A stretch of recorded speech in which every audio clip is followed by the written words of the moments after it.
isa dito? Bakit nawala yung isa dito? Sino kumuha? Wow! Look balate, oh, medyo bored ako ngayong araw na to. Bati, nagluto ako naman ng cheese pops, pang merinda, pero dinner na ito, no, diretsuhan ko na lang yung aking biyanan doon, bigyan ko nito, oh. Very simple lang to gawin, no, na-vlog ko na to siya dati. So, ito yung iba-ibang mga sizes. Pinataka lang yung mga style-style ko, pero tingnan nyo pag maluto, mamaya ba kayo sabi ko sa inyo, makalimutan yung pangalan, no. So, pa-pastry lang ito siya, bacon, tsaka spinach. Yan.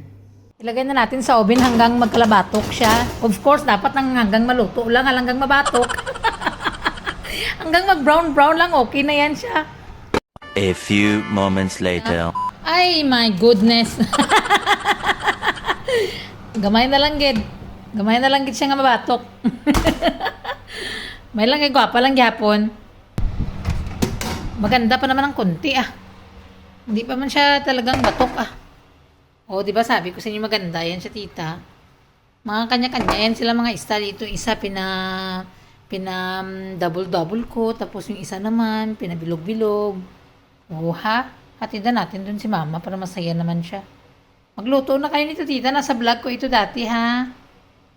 Masarap siya. Kain na tayo. Masarap ito yung merinda natin. Pwede na pang dinner natin, no? Kayong mga kamay-kamay dyan. Bakit ba yan na init pa ito, te? Bakit, te? Tingin-tingin? May pagtingin? Ito, te, masarap talaga ito, te. Crunchy na siya, na sarap ang kanyang laman sa loob, no? So, malapit na talaga siya mabatok. Saan ang isa dito? Bakit nawala yung isa dito? Sino kumuha? Wow!